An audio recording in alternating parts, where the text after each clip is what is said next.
Evangelho de João, capítulo 6. Comentários de Mário Persona, José Batista Pereira, Márcio Freitas e Josafá Pelisson. No capítulo anterior, no capítulo 5 de João, os judeus, os fariseus, duvidavam da pessoa do Senhor Jesus e ele apresenta então suas credenciais, não dando um testemunho de si mesmo, mas recorrendo a 4 testemunhos, pelo menos, que foram dados dele nas Escrituras. No versículo 31 ele fala: se eu testifico de mim mesmo, o meu testemunho não é verdadeiro. Há outro que testifica de mim, e sei que o testemunho que ele dá de mim é verdadeiro. Vós mandastes a João, e ele deu testemunho da verdade. O primeiro que testemunhou do Senhor Jesus foi João Batista. Logo na entrada do Senhor no seu ministério, quando João Batista fala dele, que aquele que vinha depois dele era maior do que ele, porque já existia antes dele. E nós sabemos que Jesus nasceu 6 meses depois, eu creio, de João Batista, não? Ele era mais novo do que João Batista. Mas João Batista dá o testemunho de que ele existia antes de João. Então esse foi um testemunho. Ele deu também, lá em João 1,18, ele fala que... João capítulo 1, versículo 18...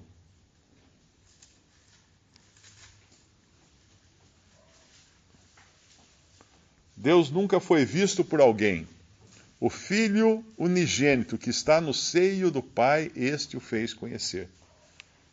Então ali estava mais um testemunho dado por João Batista. Depois ele dá um testemunho também, mais para frente, ele vai dar no capítulo 12, quem me vê a mim, vê ao Pai, né? O próprio Senhor Jesus vai falar, na verdade, é o Evangelho de João. É João, o evangelista, que está escrevendo isso.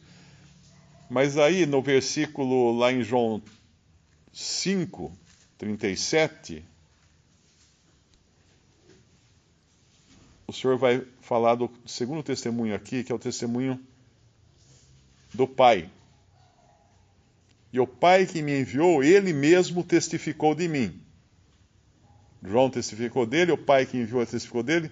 Não, vós nunca ouvistes a sua voz e nem vistes o seu parecer. E a sua palavra não permanece em vós, porque naquele que ele enviou não credes vós. Aí o terceiro testemunho ele vai dar no versículo 39. Examinais as Escrituras, porque vós cuidais ter nelas a vida eterna.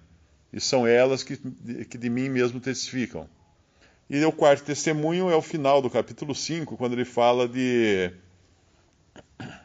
Moisés, no versículo 45, não cuideis que eu vos hei de acusar para com o Pai. Há um que vos acusa, Moisés, em quem vós esperais, porque se vós cresceis em Moisés, creríeis em mim, porque de mim escreveu ele. Mas se não credes nos seus escritos, como crereis nas minhas palavras? E agora esse que tinha tudo para ser crido, com 4 testemunhos, pelo menos, de João Batista, do próprio Deus Pai, das Escrituras e de Moisés, ele agora está aqui com uma multidão que o segue por uma única razão: tinham visto ele fazer sinais. Essa multidão do versículo 2, grande multidão o seguia, João 6, versículo 2, porque via os sinais que operava sobre os enfermos. Então, lá no capítulo 2 do Evangelho de João, o Senhor fala da multidão que o seguia e que, inclusive, dizia que cria nele. No capítulo 2 do Evangelho de João, no versículo 23, e estando ele em Jerusalém pela Páscoa, durante a festa, muitos, vendo os sinais que fazia, creram no seu nome. Olha que coisa maravilhosa, não é? Só que continua o versículo assim: mas o mesmo Jesus não confiava neles, porque a todos conhecia, e não necessitava de que alguém testificasse do homem, porque ele bem sabia o que havia no homem. Hoje nós temos uma profusão de igrejas e pregadores supostamente fazendo milagres com hora marcada e multidões seguindo. Ora, se o Senhor Jesus, quando esteve na terra, e as pessoas o viam fazer o milagre, curar multidões. Ele não curava um. Quando vinham, tem um versículo que fala assim, que traziam a ele os enfermos, os cegos, os paralíticos, etc., e a todos curava. Ele não curava um, ele curava todos. Todos os que eram trazidos a ele, ele curava. Não era um que, né, para sair na televisão, alguma coisa assim. Era todos. Então, se ele não confiava nesses que seguiam a ele por causa dos milagres e sinais, não tem nada de errado desconfiar que a grande parcela hoje da cristandade que segue a Jesus atrás de milagres não são realmente pessoas convertidas a Cristo. Não são pessoas que realmente estão atrás dele por salvação, mas estão atrás por algum benefício, um benefício de saúde, um benefício de prosperidade, um benefício de sorte na vida e no amor, mas não exatamente pelo que ele é. E aqui nós vamos encontrar agora no nosso capítulo 6, essa multidão seguindo a Jesus porque via os sinais. E aí o Senhor sobe no monte, no versículo 3, se senta ali com seus discípulos, e ele levanta os olhos no versículo 5 e vendo que uma grande multidão vinha ter com ele, disse a Filipe: onde compraremos pão para estes comerem? Por que ele pergunta para Filipe? Eu creio que ele queria testar, porque fala no versículo 6, mas dizia isso para o experimentar. Por que experimentar Filipe? Talvez seja porque Filipe foi aquele que primeiro lá em João capítulo 1, trouxe à tona o fato de que Jesus era o Messias revelado nas Escrituras do Antigo Testamento. Podemos até olhar lá no capítulo 1 do Evangelho de João, no versículo... Qual? 45? 45. Filipe achou Natanael e disse-lhe: havemos achado aquele de quem Moisés escreveu na lei e de quem escreveram os profetas, Jesus de Nazaré, filho de José. Filipe conhecia as Escrituras. Filipe teve a sensibilidade aqui, obviamente do Espírito Santo, de reconhecer que esse que estava ali batia com aquele testemunho das Escrituras, um dos 4 testemunhos que nós vimos no capítulo anterior, e apresenta então Jesus como aquele que estava nas Escrituras. Mas quando nós chegamos no capítulo 6, e nós vemos a reação de Filipe, no capítulo 6, versículo 6, mas dizia isto para experimentar, porque ele bem sabia o que havia de fazer. Filipe respondeu-lhe: 200 dinheiros de pão não lhes bastarão, para que cada um deles tome um pouco. Ele acaba de revelar que Filipe podia ser um grande conhecedor das Escrituras, mas não tinha entendido quem era aquele que as Escrituras do Antigo Testamento, que é o que eles tinham na época, anunciava.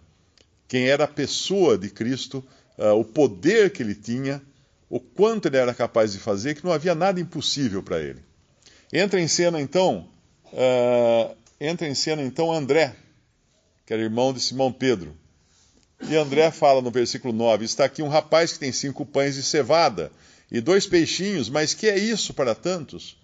A cevada era um cereal inferior nos tempos antigos. Nós encontramos naquele cerco de Samaria, quando os cegos, quando o profeta avisa que no dia seguinte haveria 2 porções de cevada, eu não lembro exatamente a medida que ele falava, 2 medidas de cevada por um dinheiro, vamos chamar de dinheiro aqui, não sei qual era o nome lá, a gente precisaria olhar lá no Antigo Testamento. Mas ele diz que haveria 2 medidas de cevada por um dinheiro e 1 medida de trigo por um dinheiro. Ou seja, a cevada valia metade do que valia o trigo. Então nós temos um pão aqui, que é um pão até inferior em relação ao pão de trigo naquela época. Mas desse pão inferior até, o Senhor é capaz de alimentar a multidão. Não tem limites para ele, para o que ele é capaz de fazer. Então não importa a qualidade do pão, vamos chamar assim, né? O que importa é a qualidade do Senhor que multiplica o pão. Esse garoto que estava lá, esse rapazinho que aparece aqui no versículo 9, está aqui um rapaz que tem 5 pães de cevada e 2 peixinhos, mas que é isso para tantos? Mais uma vez aqui a incredulidade de André. André que ouve desse rapaz que está ali, porque ele percebeu a existência desses pães e desses peixes, que talvez o garoto foi lá falar, queria ajudar, abriu a bolsa dele do lanche e falou, eu tenho aqui alguma coisa, dá para repartir alguma coisinha. E André olha aquilo, mas olha com incredulidade também. Ele olha para as circunstâncias. O que é isso para tanta gente? Mas é mais uma vez a questão, era o Senhor. Era como se falasse assim, o que é o Senhor para tanta gente, para alimentar tanta gente? Horas. Eles já deviam saber quem era o Senhor para alimentar tanta gente. Mas a coisa interessante é que se a gente volta um pouquinho no versículo 6, final do versículo 5, Filipe pergunta, onde compraremos pão para estes comerem? Mas dizia isto para experimentar.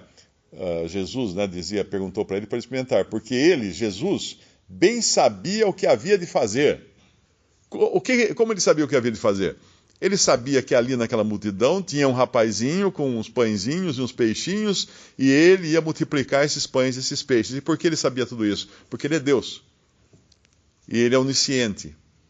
E ele sabia o que se passava na mente de Filipe, na mente de André, ele sabia o que passava na mente de cada uma daquelas pessoas que estavam ali com fome, e com as quais ele se preocupava, porque ele é Deus.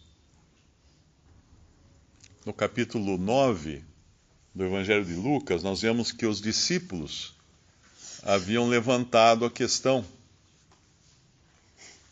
No capítulo 9 de Lucas, versículo 12, já o dia começava a declinar, então chegando-se a ele os 12, disseram-lhe, despede a multidão, para que indo aos campos e aldeias ao redor se agasalhem e achem o que comer, porque aqui estamos em lugar deserto. E aí, mas eles lhes disse, dai-lhes voz de comer, e aí que continua o diálogo. Mas quando a gente vai, é interessante isso, essa é a primeira multiplicação dos pães. Porque quando a gente vai em Marcos capítulo 8, no versículo 1, essa é a segunda multiplicação dos pães. No versículo 1 diz assim, naqueles dias, havendo muito grande multidão, e não tendo o que comer, Jesus chamou a si os discípulos e disse-lhes, tenho compaixão da multidão, porque já há 3 dias que estão comigo e não têm o que comer. E se os deixarem em jejum para casa, desfalecerão no caminho, porque alguns deles vieram de longe. E os seus discípulos responderam-lhe, de onde poderá alguém satisfazê-los de pão aqui no deserto e tal?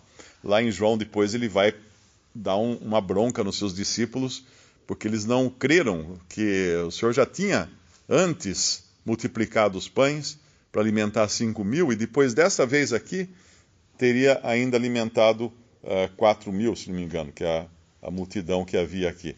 Mas aqui em Marcos, a segunda multiplicação dos pães, parte do Senhor a preocupação para com a alimentação da multidão. E lá em Lucas, no capítulo 9, nós vemos que os discípulos vão até o Senhor alertá-lo de que não tem comida para as pessoas.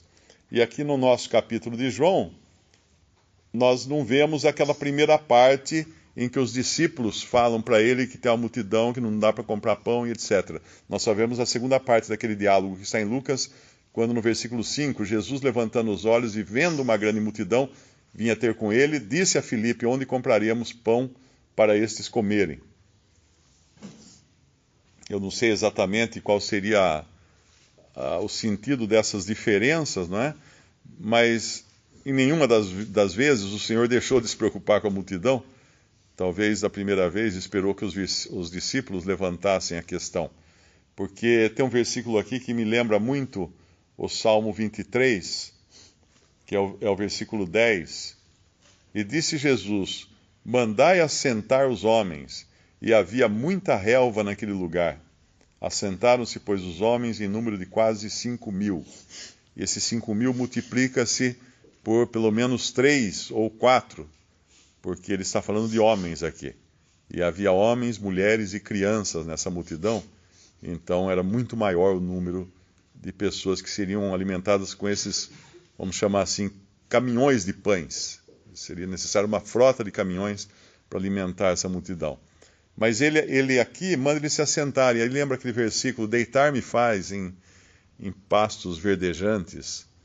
Esse é o caráter do Senhor que nós temos. Ele não só cuida aqui de suprir as necessidades dessa multidão, mas cuida de fazer isso de maneira confortável. E quando nós vemos mais adiante, no versículo 11, Jesus tomou os pães e, havendo dado graças, repartiu-os pelos discípulos, e os discípulos pelos que estavam assentados, e igualmente também os peixes, quanto eles queriam. Nós vemos outra coisa aqui também do Senhor, outra característica dele.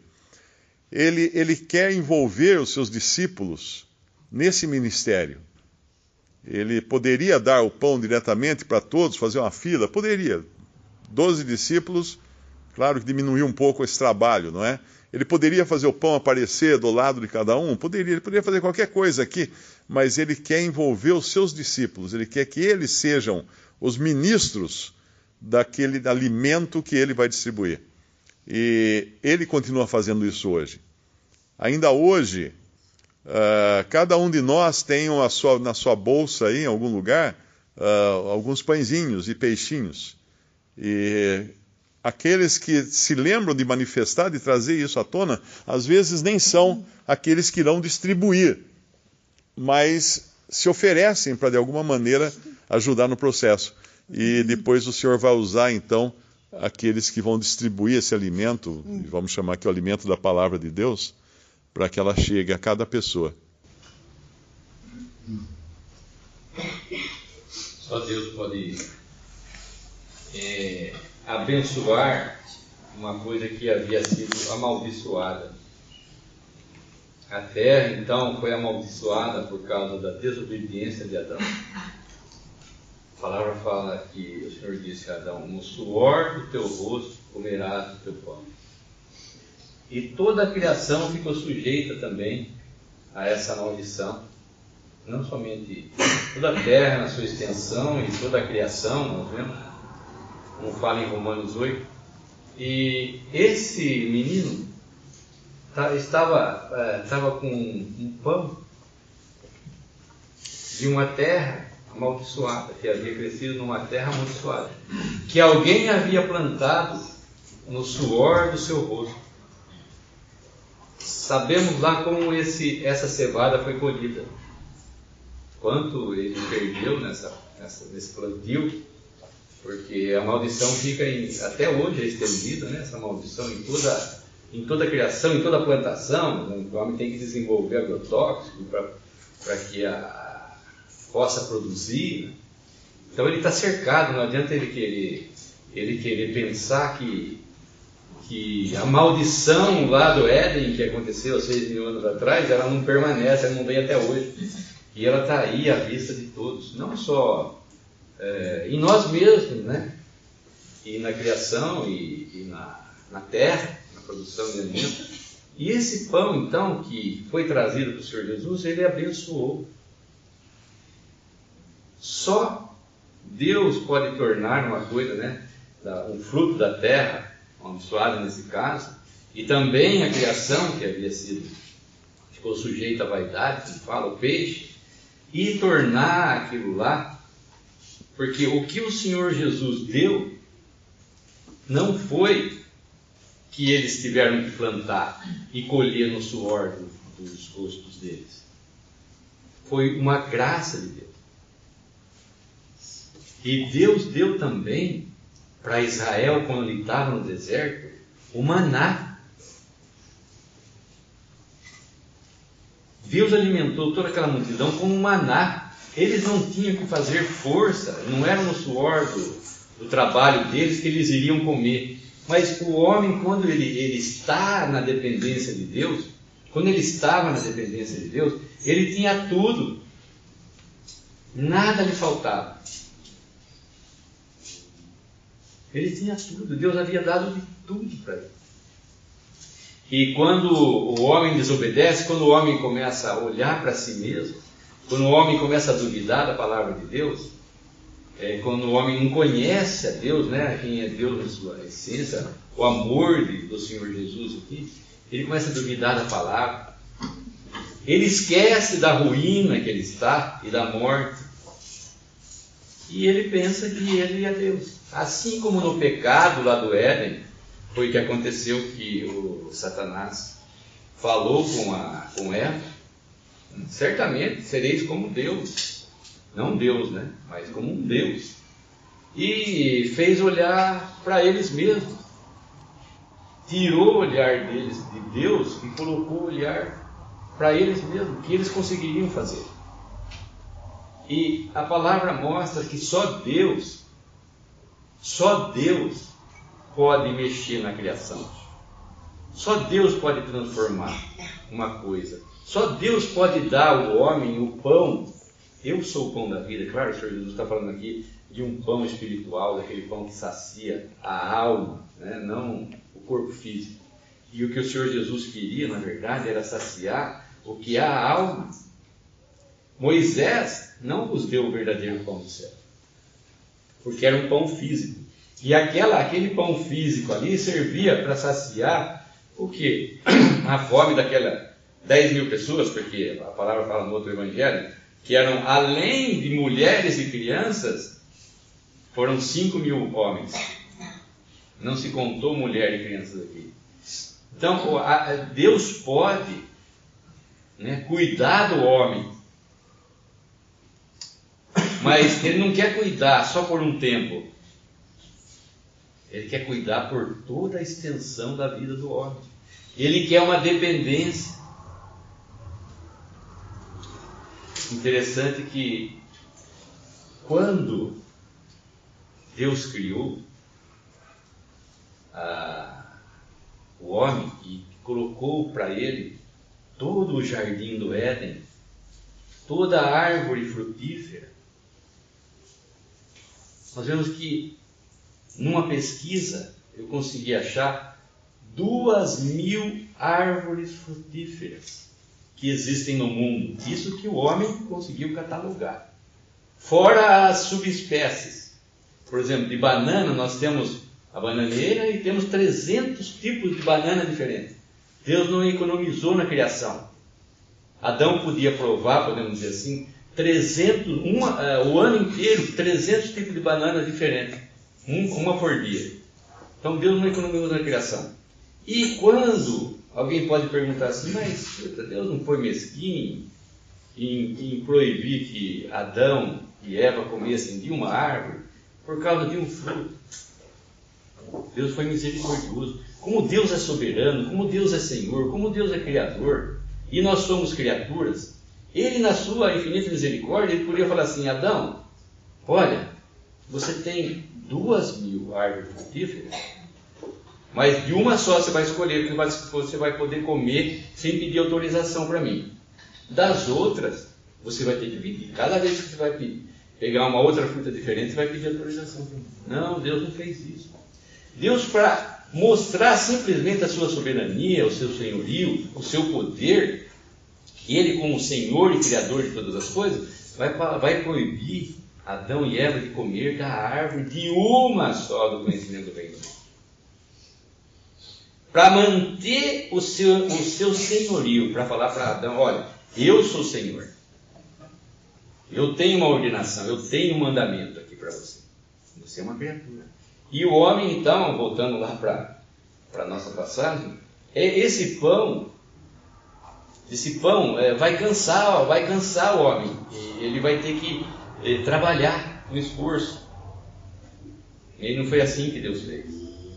E Deus não quer saciar a fome física.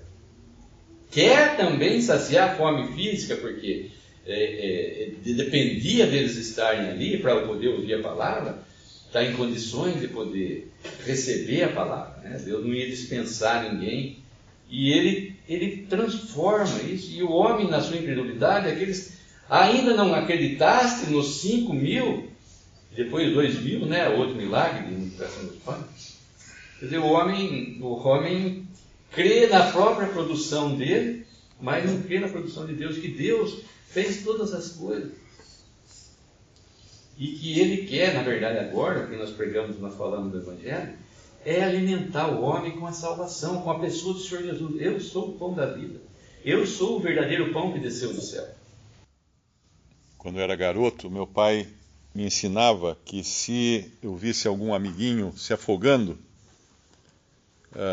eu não deveria chegar perto dele na água enquanto ele estivesse se debatendo, tentando nadar, né, por assim dizer, porque era muito perigoso. Ele poderia me agarrar e me levar para o fundo da água, junto com ele. Então que eu devia, pelo menos, esperar ele ficar cansado, ou então dar um soco no nariz dele, que era uma maneira de fazer ele parar de reagir, né? Porque a reação do afogado de desespero, ele gruda em qualquer coisa que estiver por perto, e aí leva o outro para o fundo do rio, ou da água, do lago. Então tinha que tirar ele do sentido. E esse é um princípio que o Senhor usa também, ou que se aplica também na maneira do Senhor fazer as coisas. Quando é que ele entra em cena aqui? Quando os discípulos percebem que não tem solução ao problema. Quando é que o Senhor entrou em cena lá no livro de Êxodo, depois deles serem, os hebreus serem libertos da mão de Faraó, eles foram mandados caminhar em direção ao deserto, e tem uma passagem muito curiosa lá no Antigo Testamento, porque chega um momento que o Senhor fala para eles: voltem e se acampem entre Piriate não sei o que e entre não sei o que. São 2 nomes de montanha de frente para o mar. Então eles já tinham passado por aquele beco, mas o Senhor mandou voltar e entrarem no beco. O que era um beco? Porque de um lado tinha uma montanha, do outro lado tinha outra montanha, na frente tinha o mar. E quando eles acabam de entrar ali, eles olham para trás, e quem vem vindo lá atrás? O exército de Faraó vem no encalço deles. E aí eles se desesperam, porque não tem saída agora. Puxa, a gente estava ali fora, né? Dava para correr, agora não dá para correr. Estamos presos num beco. Aí reclamam para Moisés, e o Senhor fala para Moisés, então Moisés fala assim: aquietai-vos, ficai quietos, e vede o livramento que o Senhor vos fará. Isso está lá em Êxodo. E aí então o Senhor vai abrir o mar para eles passarem até o outro lado, e depois os exércitos de Faraó irão se afogar no mar. Alguns céticos dizem que o lugar que eles atravessaram tinha apenas 1 palmo de água, que seria uma região mais para cima, onde havia só o mar é bem rasinho e tem 1 palmo de água. E com isso tentam invalidar o milagre do mar aberto para os hebreus atravessarem a pé. Mas aí torna-se um problema, porque aparece um outro milagre na história, que é como um exército inteiro se afogou em 1 palmo de água. Então não adianta querer tentar descobrir um lado e vai ter que cobrir o outro também. Mas o Senhor sempre coloca a situação no beco sem saída, porque é Ele que tem que resolver o problema. E aqui Ele vai resolver o problema. Depois de inquirir com os discípulos, para ver se algum deles tem solução, e nenhum deles tem solução, o Senhor vai entrar em cena. E que bendito é saber disso. Como é maravilhoso saber disso. Como é ótimo nós sabermos disso. Hoje eu vi um comentário foi até uma irmã que comentou no Facebook, porque eu postei alguma coisa sobre política, né? O cristão não se envolver em política, que esse mundo não vai mudar mesmo, nós temos que fazer bem feito o trabalho que Deus coloca na nossa mão, mas não ter ilusões que nós vamos melhorar esse mundo, porque não vai melhorar. E lá no Antigo Testamento diz que o Senhor é quem coloca os reis. Ele determina quem vai estar no poder. Então, independente de qualquer pesquisa ou resultado de eleição, o Senhor vai colocar quem Ele quiser que seja colocado lá, e ponto final. E aí alguns concordaram, outros discordaram, um falou: não penso assim, eu acho que a gente tem que realmente procurar melhorar esse mundo, não sei o quê. Daí uma irmã fez um comentário bem curtinho, não sei se ela falou com ironia o que ela falou assim: realmente... o senhor não vai melhorar esse mundo, mas espera aí, o Senhor é perfeito. Só falou isso, né? Eu fiquei pensando se era uma maneira irônica dela falar assim, gente, o que vocês estão falando? Se tem alguém que vai melhorar esse mundo, é ele, não ninguém. Mas o problema é que dentro da cristandade existe uma corrente, que é do cristianismo fundamentalista, católico e protestante, principalmente os protestantes da Reforma, que acreditam que para o Senhor voltar, o mundo tem que estar tinindo. Tem que arrumar o mundo, evangelizar o mundo, ir por todas as nações, pregando o evangelho do reino, como o Senhor Jesus falou, para os judeus que o seguiam, os discípulos. A gente sabe que isso é para depois da igreja ser tirada da terra. Mas essa corrente de cristianismo acredita que a igreja é a continuação de Israel. Então Israel acabou a chance deles, a igreja agora é o Israel. E que assim que a igreja conseguir cristianizar esse mundo, deixar tudo bonitinho, limpinho, arrumado, o Senhor Jesus volta então para reinar nessa terra. Ora, isso é achar que os homens conseguem alguma coisa, não é? Mas os homens não conseguem nada. Os homens nunca vão arrumar o mundo, de maneira alguma. E basta você abrir o jornal todas as manhãs que não vai consertar, né? Até os jornais os homens não vão conseguir manter, porque eles estão acabando, mas não vai consertar. As notícias vão ser todos os dias de que o mundo está cada vez pior. Então, enquanto o homem não se rende a Cristo, ele não entra em ação. Ele às vezes precisa dar um soco no nariz da pessoa para ela desmaiar e deixar ele agir. E quantas vezes nós somos assim, né? Queremos nós agir e achar que vamos resolver o problema, mas o Senhor sabe que não vamos. E aí é um bendito lugar saber que nós temos Ele cuidando de nós. Temos Ele. Eu estava lendo uns pensamentos sobre Jó, e as pessoas questionam, mas como Deus podia deixar acontecer tudo aquilo com Jó para mostrar uma coisa, que Ele estava no controle. Ele permitiu tudo aquilo com Jó. Jó, no final do seu livro, não fica sabendo a razão dele ter permitido que Satanás fizesse gato e sapato com Jó, não é? Deus permitiu que Satanás fizesse. A ideia toda começa quando Deus fala para Jó, Deus fala para Satanás, veja o meu servo Jó. Pronto, deu a ideia para Satanás. Então toca nele para ver se ele continua fiel, né, temente a Deus, etc.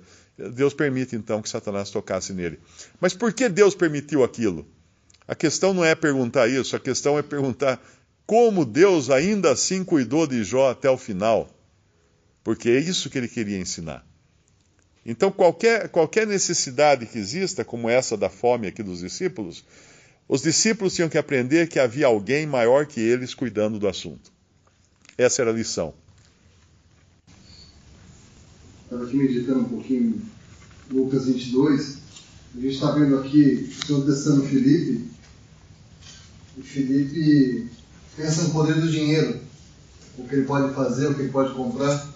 E lá em Lucas 22... num certo sentido, o Senhor também testa. Lucas 22, versículo 8. E mandou a Pedro e a João, dizendo, ide e preparai-nos a Páscoa para que comamos. O Senhor deu uma ordem, mas diferente dali atrás, vendo assim, não, o que você vai precisar?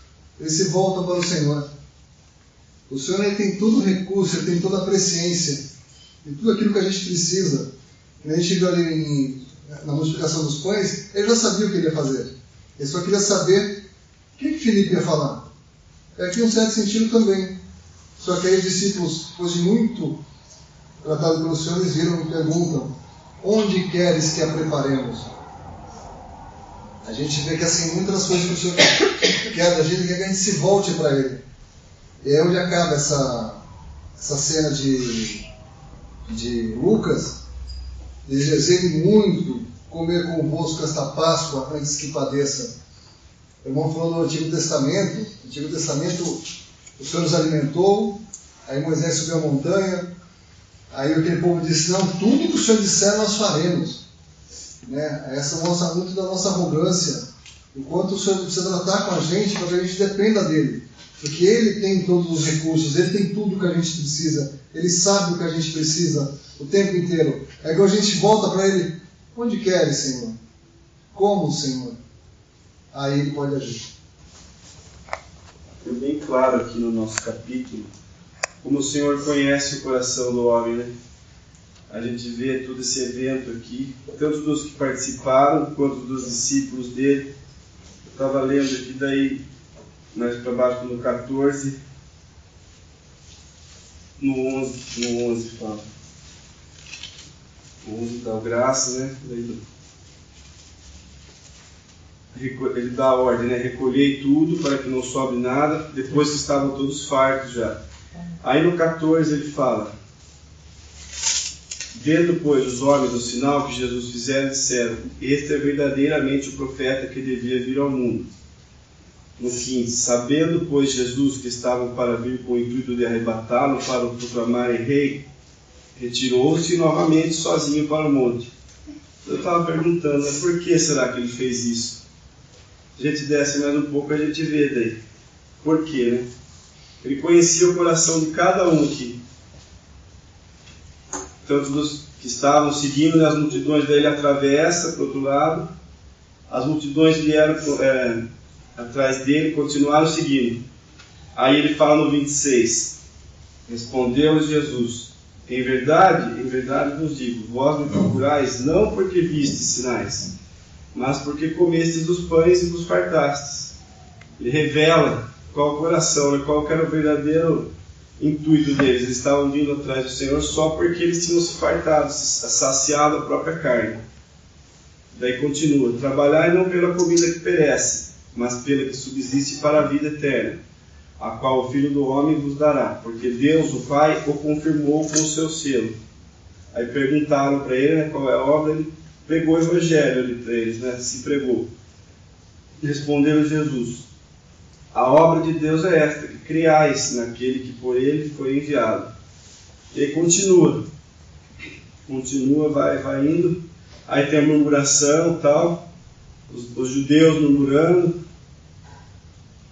Daí os discípulos, muitos dos seus discípulos, tendo ouvido tais palavras, disseram: duro é este discurso, quem o pode ouvir?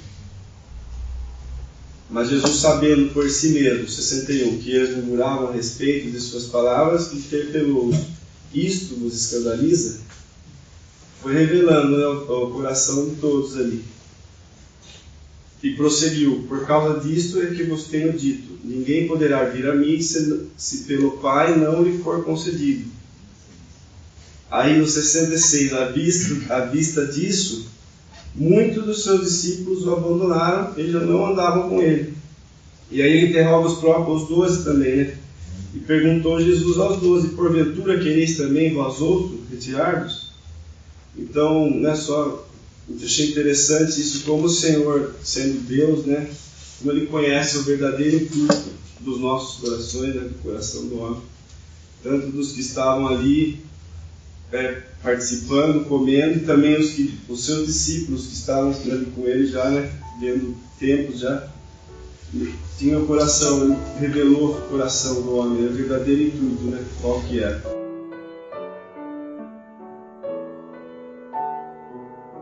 Visite Respondi.com.br. Visite também 3minutos.net.